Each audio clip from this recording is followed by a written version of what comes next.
लोमश जी कहते हैं, इसी बीच में दैत्यों ने पाताल निवासी राजा बलि के पास आकर इंद्र की सारी चेष्टाएं कह सुनाई।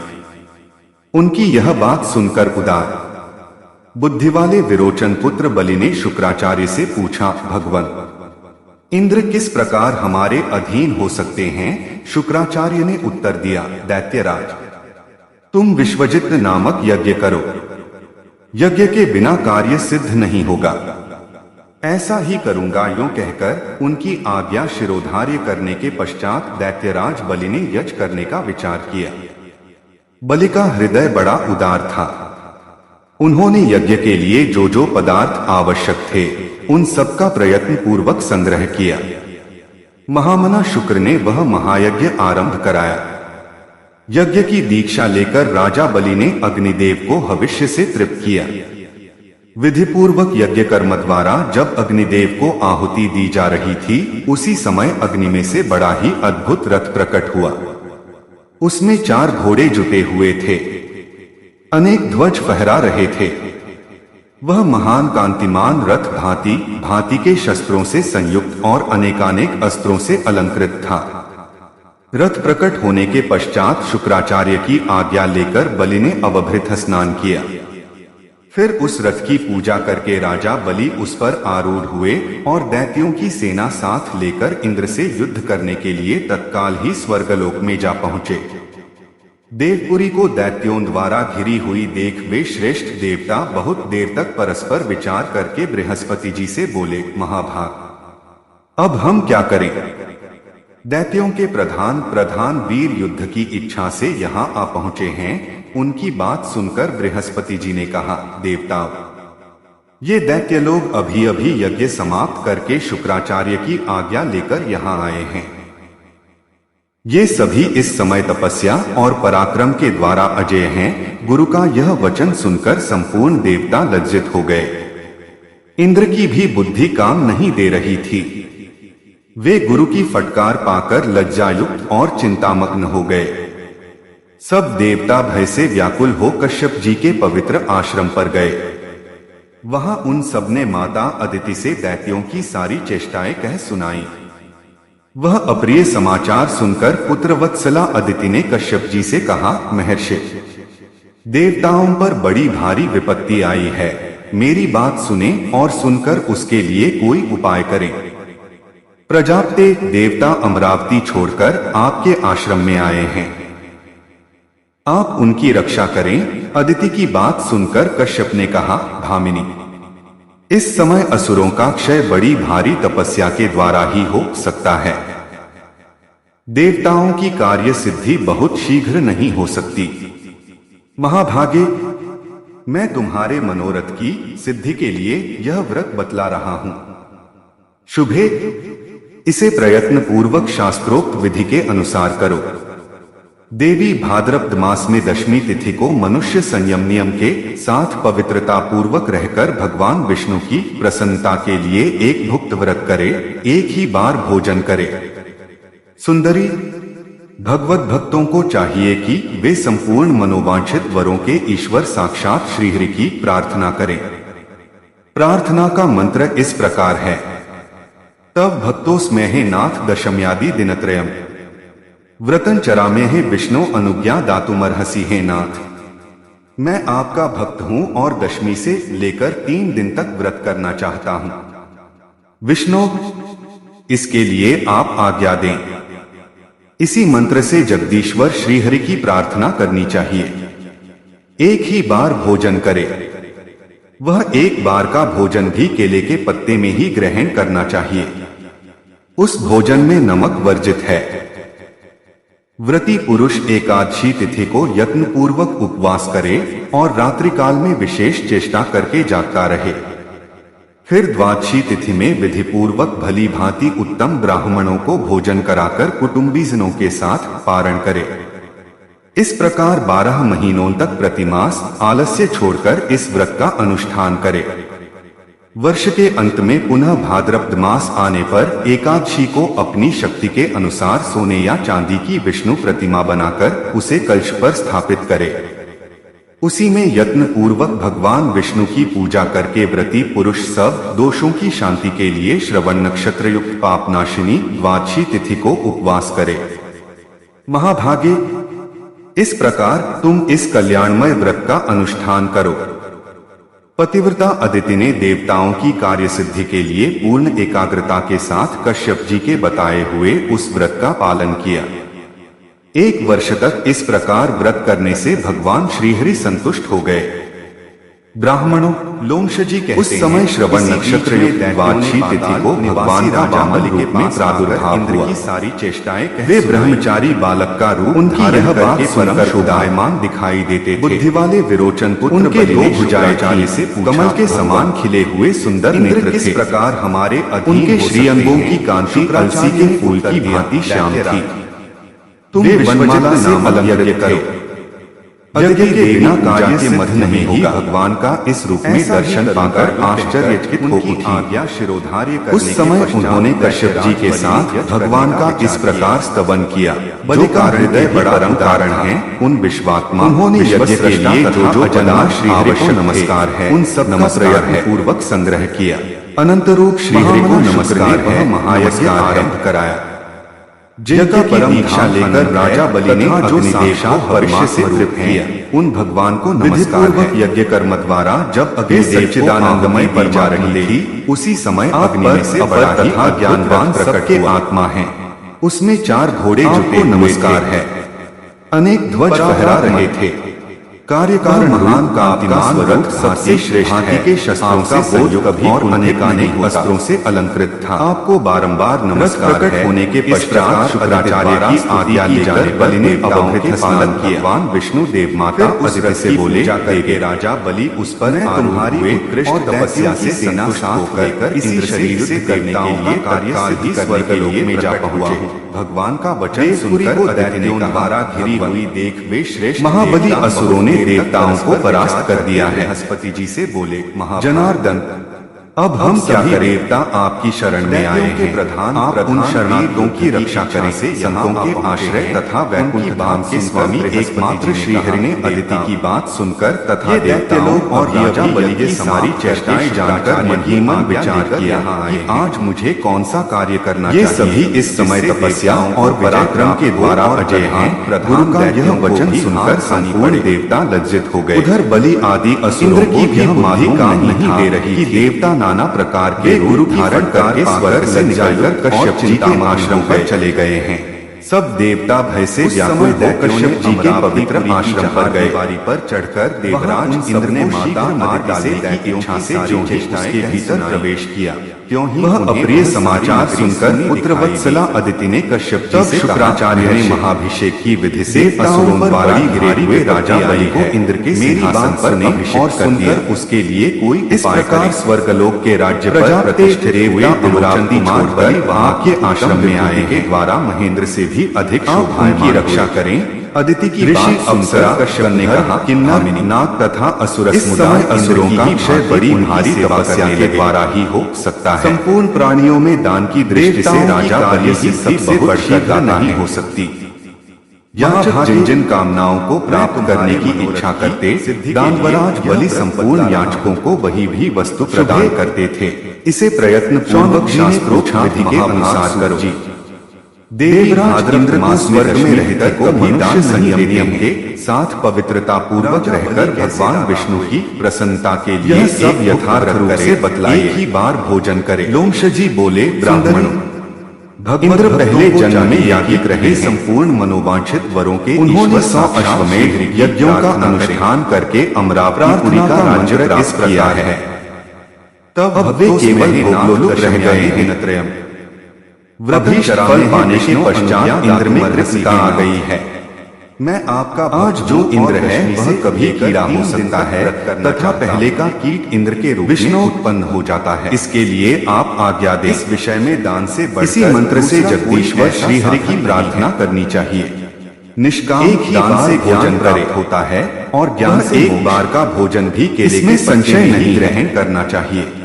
अब विरोध भोजन में नमक वर्जन में जो कुछ किया था उसे पुरुष एकादशी देवताओं और ब्राह्मणों की निंदा करने वाला और एक महापापी विशेष चेष्टा करके जागता रहे। वह सदा पराई स्त्रियों में आशित रहने विधि पूर्वक भली भांति दिन उसने कमलपूर्ण भोजन कराकर कुटुंबी जनों के साथ पारण करे, फिर अपने हाथों से स्वस्तिक 12 पानी का तिकोना पीड़ा आलस्य छोड़कर इस और माला आदि सामग्री जुटाकर एक वर्ष के अंत में देने के लिए मास आने पर एकादशी को अपनी शक्ति के अनुसार सोने या चांदी की विष्णु प्रतिमा बनाकर उसे कलश पर स्थापित करे। गिरने पर यज्ञ के लिए उसे विष्णु की पूजा करके प्रति पुरुष हुई दोषों की शांति के लिए श्रवण नक्षत्र से उसके मन में सर्वाधिक उत्पन्न हुई वास करे।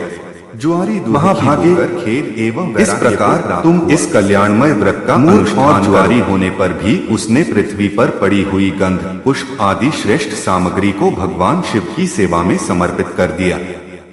जीवन में केवल यही एक पुण्य उसके द्वारा संपन्न हुआ था। मृत्यु के बाद जब यमराज के दूत उसे यमलोक ले गए तब उस पापी से सबको भय देने वाले यमराज ने कहा, ओ मूर्ख, तू अपने पाप के कारण बड़े बड़े नरकों में यातना भोगने के योग्य है। उसने कहा, यमराज, यदि मेरा कोई पुण्य भी हो तो उसका भली भांति विचार कर लीजिए। तब चित्रगुप्त ने कहा, तुमने देहांत होने के समय पृथ्वी पर पड़े हुए कुछ गंध और पुष्प आदि को भगवान शिव के उद्देश्य से दान किया है। परमात्मा शिव को वह सामग्री समर्पित की है। उस सत्कर्म के फल से तुम्हें 3 घड़ी के लिए इंद्र का प्रसिद्ध पद प्राप्त होगा। चित्रगुप्त की बात सुनकर जुआरी ने कहा, मैं सबसे पहले अपना शुभ कर्म भोगूंगा। उसके ऐसा कहने पर उदार बुद्धि वाले बृहस्पति जी संपूर्ण देवताओं के साथ तत्काल वहां आ पहुंचे और उस जुआरी को ऐरावत हाथी पर चढ़ाकर इंद्र भवन में ले गए। वहां पवित्रात्मा बृहस्पति ने इंद्र को समझाया, पुरंदर, तुम मेरी आज्ञा से इस जुआरी को 3 घड़ी के लिए अपने सिंहासन पर बिठाओ। गुरु की बात मानकर इंद्र उदासीन भाव से राज्य छोड़कर अन्यत्र चले गए। तदंतर जुआरी को देवराज के भवन में पहुंचाया गया। तब जुआरी ने वहां दान करना आरंभ किया। महादेव जी के उस प्रिय भक्त ने ऐरावत हाथी अगस्त्य को दे दिया। उसकी बुद्धि बड़ी उदार थी। उसने उच्चैः श्रवा नामक घोड़ा विश्वामित्र को दे दिया। उसका महान यश फैला हुआ था। उसने कामधेनु गाय महर्षि वशिष्ठ को दे दी और चिंतामणि नामक रत्न गालव मुनि को समर्पित कर दिया। उस महातेजस्वी दाता ने कल्पवृक्ष उठाकर कौंडिन्य मुनि को दे दिया। जुआरी होकर भी वह बड़ा भाग्यशाली था। उसने भगवान शंकर की प्रसन्नता के लिए वैसे वैसे अनेक प्रकार के रत्न ऋषि मुनियों को सहर्ष दान कर दिए। जब तक 3 घड़ी पूरी नहीं हुई तब तक वह दान देता ही रहा। 3 घड़ी के बाद फिर वह स्वर्ग से चला गया। इंद्र अमरावती के सिंहासन पर बैठकर बृहस्पति जी से इस प्रकार बोले, गुरुदेव, वह ऐरावत हाथी नहीं दिखाई देता। यही दशा उच्चैःश्रवा नामक घोड़े की भी है। पारिजात आदि सभी सपदार्थ किसी ने चुरा लिए हैं। तब बृहस्पति जी बोले, जुआरी ने यहाँ आकर महान कर्म किया रहे। जब तक उसकी सत्ता रही है उसके भीतर ही पर उसने आज ऐरावत आदि सभी वस्तुएं ऋषियों को वरदान कर दी है। बड़ी भारी सत्ता हस्तगत होने पर जो स्वाधीन होते हैं और प्रमाद में न पड़कर सदा भगवान शिव के ध्यान में तत्पर रहते हैं, वे ही भगवान शंकर के प्रिय भक्त हैं। वे कर्मफलों का परित्याग कर केवल ज्ञान का आश्रय ले परमपद को प्राप्त होते हैं। बृहस्पति जी का यह वचन सुनकर इंद्र ने पूछा, आचार्य, अब हमारा क्या कर्तव्य है, यह शीघ्र बतलाने की कृपा करें। बृहस्पति जी ने कहा, इंद्र, अपनी समृद्धि के लिए ये सारी बातें प्रायः यमराज से कहनी चाहिए। ठीक है, ऐसा कहकर देवराज इंद्र गुरु बृहस्पति के साथ सहसा वहां से चल पड़े। अपना कार्य सिद्ध करने की इच्छा से जब इंद्र संयमनीपुरी में पहुंचे तब यमराज ने उनका बड़ा सत्कार किया। उस समय इंद्र ने कहा, धर्मराज, तुमने मेरा पद एक दुरात्मा जुआरी को दे दिया, किंतु उसने वहां पहुंचकर बहुत बुरा काम किया। तुम सच मानो उसने मेरे सभी रत्न इन ऋषियों को दान कर दिए हैं। तुम सब कुछ जानते हो, फिर भी एक जुआरी को मेरा स्थान कैसे दे दिया? तब धर्मराज ने इंद्र से इस प्रकार कहा, तुम बड़े बड़े देवेश्वरों के राजा हो, बूढ़े हो गए, किंतु अभी तक तुम्हारी राज्यविषयक आसक्ति दूर नहीं हुई। केवल 100 यज्ञों का अनुष्ठान करके एक ही जन्म के उपार्जित पुण्य का फल यहाँ तुमने प्राप्त किया, परंतु जुआरी ने तुम्हारी अपेक्षा महान पुण्य का उपार्जन किया है। अब धन देकर या चरणों में मस्तक झुकाकर, विशेषतः अगस्त्य आदि सभी मुनियों की प्रार्थना करके तुम्हें अपने ऐरावत आदि रत्न प्राप्त करने चाहिए। बहुत अच्छा कहकर इंद्र अपनी अमरावतीपुरी को चले गए। वहां जाकर संपत्तिशालियों में सबसे श्रेष्ठ इंद्र ने बहुत धन देकर ऋषियों से अपनी वस्तुएं लौटाई। इस प्रकार अपने रत्न पाकर महातेजस्वी इंद्र शची देवी के साथ अपनी पुरी में गए। यमराज ने जुआरी को पुनः जन्म दिया। वह अपने किसी कर्म विपाक से विरोचन का पुत्र हुआ। उस समय उसकी माता का नाम सुरुचि था। सुरुचि विरोचन की रानी थी। उसके पिता का नाम वृषपर्वा था। वह उदार मन वाला जुआरी जब सुरुचि के गर्भ में आकर स्थित हुआ, तब से प्रहलाद कुमार विरोचन तथा सुरुचि का मन धर्म और दान में अधिक लगने लगा। उसी ने गर्भ में आकर माता पिता की मति बहुत ही उत्तम कर दी थी। वैसी बुद्धि बड़े बड़े मनीषियों के लिए भी दुर्लभ है। विरोचन का पुत्र जब गर्भ में था, उसी समय इंद्र दैत्यराज विरोचन को मारने की इच्छा से भिक्षुक ब्राह्मण का रूप धारण कर उसके घर गए और इस प्रकार बोले, राजा, मुझे अपनी रुचि के अनुसार कुछ दान मिलना चाहिए। याचक की बात सुनकर विरोचन ने हंसते हुए कहा, विप्रवर, यदि आपकी इच्छा हो तो मैं इस समय अपना मस्तक भी दे सकता हूं। इसके सिवा यह अपना अकंटक राज्य भी आपको समर्पित कर दूंगा। विरोचन के ऐसा कहने पर इंद्र ने सोच विचारक कहा, महाभाग, मुझे अपना मुकुटमंडित मस्तक उतार कर दे दीजिए। ब्राह्मण रूपधारी इंद्र के ऐस कहने पर प्रहलाद पुत्र विरोचन ने बड़ी प्रसन्नता के साथ अपने ही हाथ से अपना मस्तक काटकर शीघ्रता पूर्वक इंद्र को दे दिया। आज प्राणियों को अपनी शक्ति के अनुसार जो कुछ दिया जाता है, वह दान महान पुण्य का हेतु होता है। उसका फल अक्षय बताया जाता है। तीनों लोकों में दानस बढ़कर दूसरी कोई वस्तु नहीं है।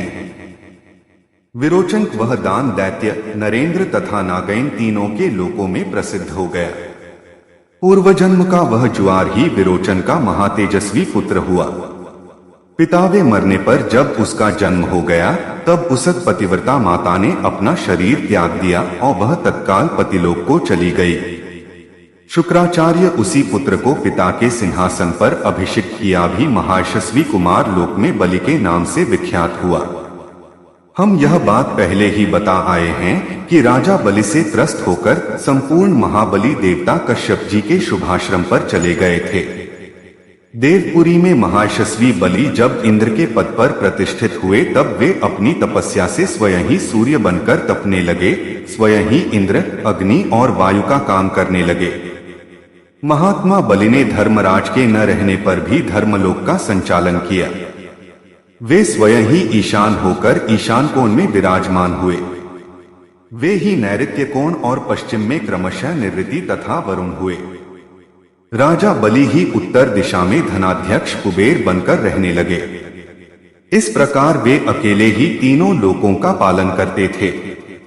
पूर्व जन्म में जुआरी के रूप में रहकर उन्होंने भगवान शंकर का पूजन किया था। उस पूर्वाभ्यास के ही कारण बलि इस जन्म में भी शिव पूजा प्रायण थे और बड़े बड़े दान किया करते थे। एक दिन श्रीमान राजा बलि अपने गुरु शुक्राचार्य के साथ दैत्येंद्रों से घिरे हुए अपनी सभा में बैठे थे। उस समय उन्होंने दैत्यों को संबोधित करके कहा, संपूर्ण असुर पाताल छोड़कर यहीं मेरे समीप निवास करें। इस कार्य में विलंब नहीं होना चाहिए। यह सुनकर शुक्राचार्य हंस पड़े और बलि को समझाते हुए इस प्रकार बोले, सुव्रत, यदि तुम यहीं आकर निवास करना चाहते हो तो 100 अश्वमेध यज्ञों द्वारा अग्निदेव की आराधना करो। वह भी यहाँ नहीं, कर्मभूमि भारतवर्ष में उपस्थित होकर करो। इस कार्य में तुम्हें विलंब नहीं करना चाहिए। अच्छा, ऐसा ही करूंगा, यूं कहकर मनस्वी महात्मा बलि तत्काल स्वर्गलोक को छोड़कर दैत्यों तथा शुक्राचार्य जी के साथ भूलोक में चले आए। उन्होंने सेवकों को भी साथ ही ले लिया था। नर्मदा नदी के तट पर भृगुकच्छ नाम से प्रसिद्ध जो महान तीर्थ है, वहां पहुंचकर दैत्यराज ने संपूर्ण पृथ्वी को जीतकर अपने अधिकार में किया। तत्पश्चात गुरु की आज्ञा ले अनेक अश्वमेध यज्ञों द्वारा उन्होंने बड़ी भक्ति के साथ भगवान का आराधन किया। विरोचन पुत्र बलि सत्यवादियों में सबसे श्रेष्ठ थे। उन्होंने ब्रह्मा और आचार्य का वरण करके 16 ऋत्विजों का भी वरण किया। फिर महात्मा शुक्र ने भली भांति परीक्षा लेकर बलि को यज्ञ की दीक्षा दी और उनके द्वारा 99 यज्ञों का अनुष्ठान करवाया। तत्पश्चात बलि ने अंतिम अश्वमेध यज्ञ पूर्ण करने का विचार किया। जब तक उनके 100 यज्ञ पूरे हों, उसके पहले मैं पूर्वोक्त प्रसंग बतला देना चाहता हूँ। पहले कहा जा चुका है कि अदिति देवी ने उत्तम व्रत का अनुष्ठान किया और उस व्रत से संतुष्ट होकर भगवान श्रीहरि वामन ब्रह्मचारी के रूप में उनके पुत्र होकर प्रकट हुए। परमेष्ठी ब्रह्मा ने आकर उन्हें यज्ञोपवीत दिया। वह महात्मा चंद्रमा ने दंडकाष्ठ प्रदान किया। परम अद्भुत मृगचर्म और मेखला मंगाई गई। पृथ्वी देवी ने उन्हें चरण पादुका भेंट की। इसी तरह और लोगों ने भी वटुरूपधारी भगवान विष्णु को अन्य आवश्यक वस्तुएं अर्पित की। तदंतर कश्यप और अदिति को प्रणाम करके वह महातेजस्वी वामन जी यजमान बलि की यज्ञशाला में गए। उस समय सुरेश्वरगण उन वेदांत वेद्य श्री विष्णु की महिमा का गान कर रहे थे। अनेक प्रकार के रूप और वेश धारण करने वाले भगवान ने उस यज्ञ में पहुंचकर सामवेद की ऋचाओं का विधिपूर्वक गान किया।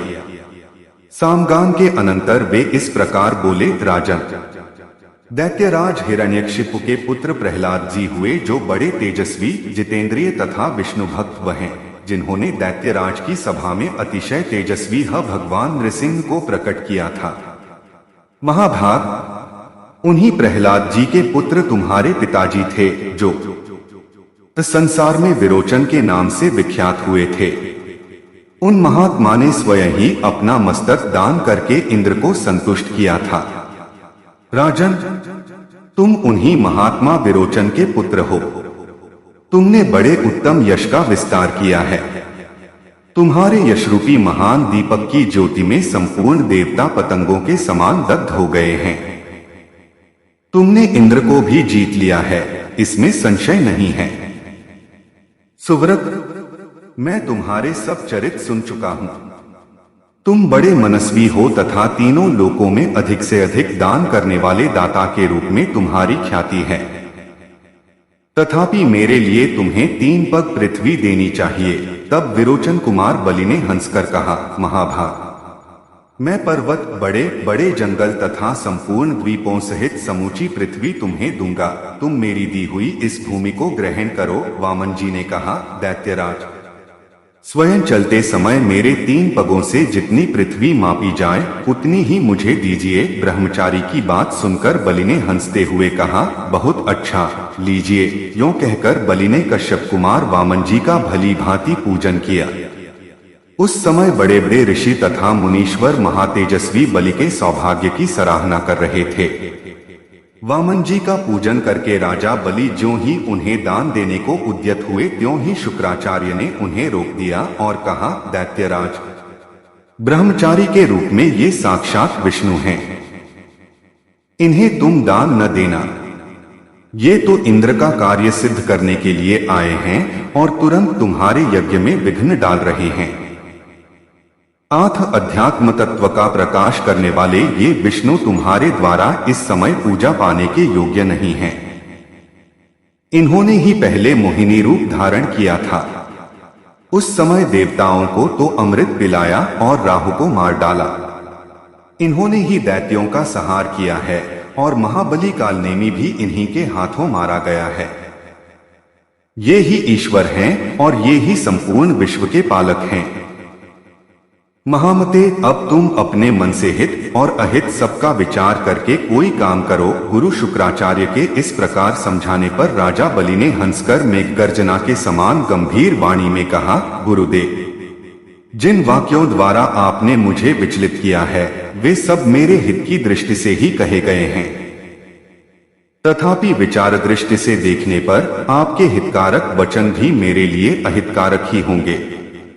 ब्रह्मचारी का रूप धारण करके आए हुए इन भगवान विष्णु को मैं इनकी मांगी हुई वस्तु अवश्य दूंगा। ये विष्णु संपूर्ण कर्मों और उनके फलों के भी स्वामी हैं, इसलिए दान के सबसे उत्तम पात्र हैं। जिनके हृदय में ये सदा विराजमान रहते हैं वे मनुष्य भी सर्वोत्तम पात्र माने जाते हैं। यह बात ध्रुव सत्य है। जिनके नाम से यहाँ सब कुछ पवित्र कहा जाता है, जिनके चिंतन से ये वेद, यज्ञ, मंत्र तथा तंत्र आदि सभी पूर्णता को प्राप्त होते हैं, वे ही ये समस्त विश्व के स्वामी सर्वात्मा श्रीहरि आज कृपा करके मेरा उद्धार करने के लिए ही यहाँ पधारे हैं। इस बात को आप यथार्थ माने, इसमें संशय नहीं है। राजा बलि की यह बात सुनकर शुक्राचार्य कुपित हो उठे। उन्होंने धर्मवत्सल दैत्यराज को रोषपूर्वक शाप देना आरंभ किया। वे बोले, ओ मूर्ख, तू मेरी आज्ञा का उल्लंघन करके दान करना चाहता है, इसलिए राज्य लक्ष्मी से वंचित हो जा। अथाह बोध वाले अपने महात्मा शिष्य को इस प्रकार शाप देकर शुक्राचार्य ने अपने आश्रम को चले जाने का निश्चय किया। जब वे चले गए तब विरोचन कुमार बलि वामन जी की पूजा करके उन्हें भूमिदान करने को उद्यत हुए। दैत्यराज की पतिव्रता पत्नी महारानी विंध्यावली वहां आकर पतिदेव के अर्धांग रूप में सुशोभित हुई। राजा बलि विधि विधान के ज्ञाता थे। उन्होंने विधिपूर्वक ब्रह्मचारी के चरण पखारकर संकल्प के साथ भगवान विष्णु को पृथ्वी दान की। उस महान संकल्प को स्वीकार करते ही अजन्मा भगवान विष्णु बढ़ने लगे। वे ही संपूर्ण जगत के प्रभु तथा उत्पत्ति स्थान हैं। उन्होंने एक ही पैर से सारी पृथ्वी माप ली, दूसरे पग से ऊपर के सभी लोक व्याप्त कर लिए। उनका वह द्वितीय पग सत्यलोक में जाकर ठहरा था। परमेष्ठी ब्रह्मा ने अपने कमंडलु के जल से भगवान के उस चरण को पखारा। भगवान के चरण पखारने से जो चरणोदक तैयार हुआ, उसी से संपूर्ण पापों का नाश करने वाली तथा सबके लिए परम मंगलमयी श्री गंगा जी प्रकट हुई, जिन्होंने अपने पावन जल से तीनों लोकों को पवित्र किया, सगर के सभी पुत्रों का उद्धार किया तथा जिनके जल से महाराज भगीरथ ने उस समय भगवान शंकर का जटाजूट भर दिया था। भगवान विष्णु की चरण धूलि से युक्त गंगा नामक तीर्थ सब तीर्थों में प्रधान है। इसे ब्रह्मा जी ने प्रकट किया और राजा भगीरथ ने भूतल पर उतारा है। संपूर्ण चराचर जगत को भगवान ने दो ही पगों से माप लिया। फिर उस विराट स्वरूप को छोड़कर देवाधिदेव भगवान जनार्दन पुनः वामन ब्रह्मचारी के रूप में अपने आसन पर विराजमान हुए। उस समय देवता, गंधर्व, मुनि, सिद्ध और चारण यज्ञपति भगवान विष्णु का दर्शन करने के लिए बलि के यज्ञ में आए। ब्रह्मा जी ने वहां आकर परमात्मा श्रीहरि का स्तवन किया। गंधर्वपतियों ने गीत गाए तथा अप्सराओं, विद्याधरियों और किन्नरों ने विशेष समारोह के साथ नृत्य किया। महात्मा बलि के यज्ञ मंडप में प्रहलाद जी भी पधारे। अन्यान्य दैत्यपति भी बड़ी उतावली के साथ वहां आ पहुंचे। उस समय भगवान वामन ने बलि की पत्नी विंध्यावली से हंसकर पूछा, देवी, तुम्हारे पति के द्वारा आज मुझे 3 पग पृथ्वी मिलनी चाहिए, उसकी पूर्ति इस समय कहां से होगी? इसका उत्तर शीघ्र दो। विंध्यावली बड़ी साध्वी थी, उसे इस घटना से तनिक भी विस्मय नहीं हुआ। वह भगवान त्रिविक्रम से इस प्रकार बोली, दे, आप समस्त लोकों के एकमात्र स्वामी हैं। आपने अपना भारी डग बढ़ाकर यह त्रिलोकी माप ली है। इसी प्रकार संपूर्ण जगत आपसे व्याप्त है। संसार के एकमात्र बंधु आप ही हैं। आपके स्वरूप की तुलना कहीं नहीं है। भला हम जैसे लोग आपको क्या दे सकते हैं? इसलिए इस समय मैं जो निवेदन करती हूं उसी के अनुसार कार्य कीजिए। मेरे स्वामी ने इस समय आपको 3 पग भूमि देने की प्रतिज्ञा की थी। उसके अनुसार मेरे पूज्य पतिदेव तीनों पगों के लिए स्थान इस प्रकार दे रहे हैं। प्रभु देवेश्वर, आप अपना पहला पग मेरे मस्तक पर रखिए। जगतपते, दूसरा पग मेरे इस बालक के मस्तक पर स्थापित कीजिए तथा जगन्नाथ, अपना तीसरा पग मेरे पति के मस्तक पर रख दीजिए। केशव, इस प्रकार ये 3 पग मैं आपको दूंगी। विंध्यावली की यह बात सुनकर भगवान विष्णु बड़े प्रसन्न हुए और राजा बलि से मधुर वाणी में बोले, तात, मैं तुम पर बहुत प्रसन्न हूं। बोलो, मैं तुम्हारा कौन सा कार्य करूं? महामते, संपूर्ण दाताओं में तुम सबसे श्रेष्ठ हो, तुम्हारा कल्याण हो, तुम इच्छानुसार वर मांगो, मैं तुम्हारी संपूर्ण कामनाएं पूर्ण किए देता हूँ। भगवान वामन ने ऐसा कहकर विरोचन कुमार बलि को बंधन से मुक्त कर दिया और उन्हें छाती से लगा लिया। तब बातचीत करने में चतुर राजा बलि इस प्रकार बोले, प्रभु, आपने ही इस संपूर्ण चराचर जगत को उत्पन्न किया है। आथा आपके चरणारविंदों के सिवा दूसरी कोई वस्तु मैं नहीं चाहता। देव जनार्दन, आपके चरण कमलों में मेरी भक्ति सदा बनी रहे। देवेश्वर, वह सनातन भक्ति बार बार निरंतर बढ़ती रहे। बलि के इस प्रकार प्रार्थना करने पर भूत भावन भगवान वामन ने अत्यंत प्रसन्न होकर कहा, राजन, तुम अपने भाई बंधु और संबंधियों के साथ सुतललोक में चले जाओ। यह सुनकर दैत्यराज बलि बोले, देवदेव, आप ही बताइए, सुतललोक में मेरा क्या काम है? मैं तो आपके पास ही रहूंगा। इसके विपरीत कुछ भी कहना उचित नहीं है। तब भगवान ऋषिकेश राजा बलि के प्रति अत्यंत कृपालु होकर बोले, राजन, मैं सदा तुम्हारे समीप रहूंगा। असुर श्रेष्ठ, तुम खेद न करो, मेरी बात सुनो। मैं सुतललोक में तुम्हारा द्वारपाल होकर रहूंगा। मेरे इस वचन को तुम वरदान समझो। आज मैं तुम्हारे लिए वरदायक होकर उपस्थित हूँ। अपने वैकुंठवासी पार्षदों के साथ तुम्हारे घर में निवास करूंगा। अतुल तेजस्वी भगवान विष्णु का यह वचन सुनकर दैत्यराज बलि असुरों के साथ सुतललोक में चले गए। वहां बाणासुर आदि 100 पुत्रों के साथ वे सुखपूर्वक निवास करने लगे। महाबाहु बलिदाताओं के भी परम आश्रय हैं। तीनों लोकों के याचक राजा बलि के पास जाते हैं और उनके द्वार पर विराजमान भगवान विष्णु स्वयं उन्हें मुहमांगी वस्तुएं देते हैं।